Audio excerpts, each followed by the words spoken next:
Magandang araw sa ating mga kamamay. Panibagong araw, panibagong videos na naman tayo yun. So for these videos at update tayo ngayon sa palay. So ako ipalis pa uwi na at ayun, hinihingal pa. Galing ako ng labas at nagbili ako ng dog food. Ayun yan mga kamamay nagbili ako ng dog food dun sa aking ampo na aso yung nakuha namin nung sa gate 4. Siguro yun napariwara na. So yun, update tayo dun sa sa mga barkong paalis at yung mga parating So yun, let's go, tara, samahan niyo ako. So yun, nandito na ulit tayo mga kamamay update tayo sa barko. Ito si MVP niya, Franchagis papuntang Romblon. Yun, shoutout sa mga crew dyan tsaka lalo sa kapitan at kay Chief Pineda. Ayan si Chief Pineda Ayan yun, nandito na naman tayo.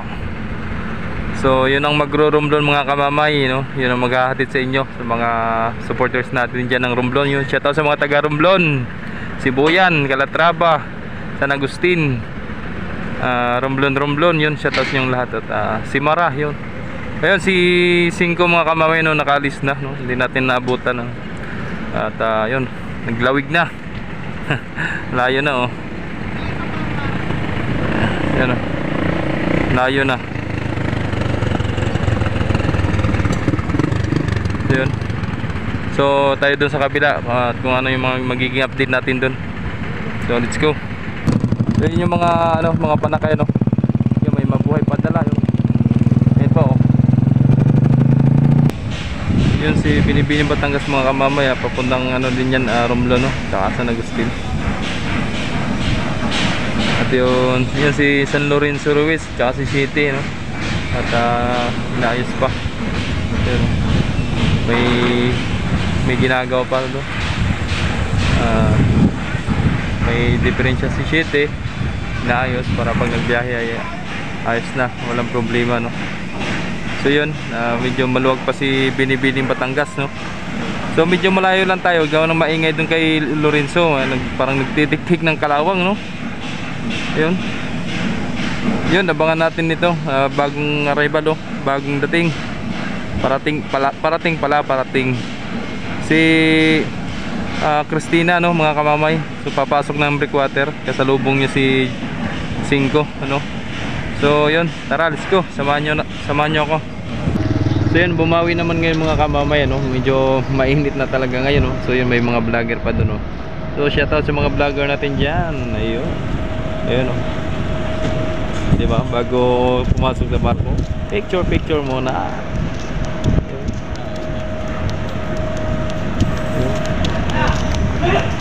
Yun yung mga sobrang init naman ngayon ng Binawi.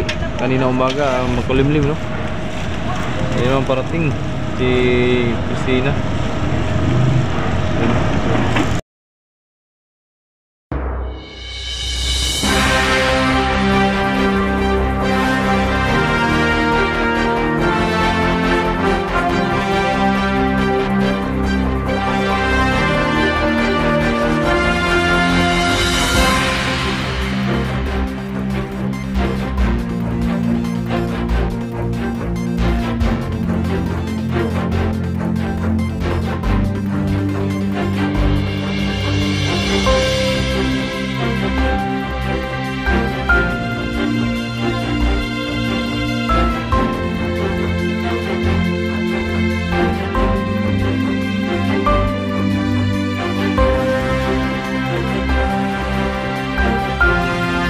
Kamamay si Christina yung pinakita ko sa inyo kanina.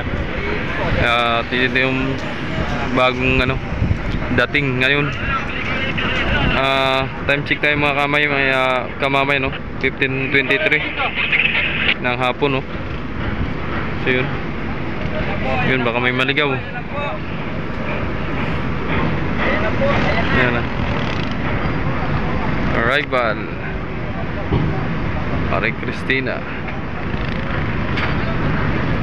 Ayos na palang bullard dun, oh. Hindi pa. Pinapatigas na lang. Matagal pa rin patuyuin yan. Oo. Ang ilalim yung di basa pa eh. Mga ano pa, yung araw pa yan. Ano yung kaya? Binungkal yung ilalim? Pinungkal daw. Ah. Hindi pa pwedeng gamitin yan. Oo. Maano pa ilalim niya.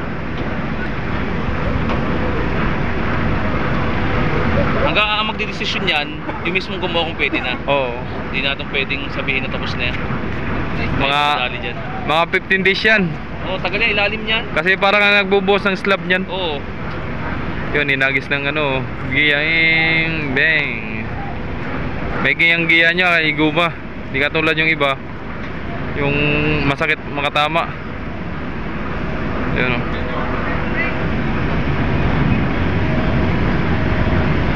Ang pinakamaliit na barko ng Montenegro, Mare Cristina. Yun. So natakbo din niya ng 3 oras yun, no, si Mare Cristina, no, papunta mula dito hanggang Marinduque. Marinduque to Lucena, no. Yun, natakbo ng 3 oras. So yun. So yun mga kamamay, hanggang dito na lang videos na ito. Sana nagustuhan nyo mga kamamay, no. So supportan po mga videos natin dyan. Paki-share naman and like. Please like and share and comment and subscribe. Click notification bells para magiging update naman sa mga sunod pang videos. Yun, let's go, tara.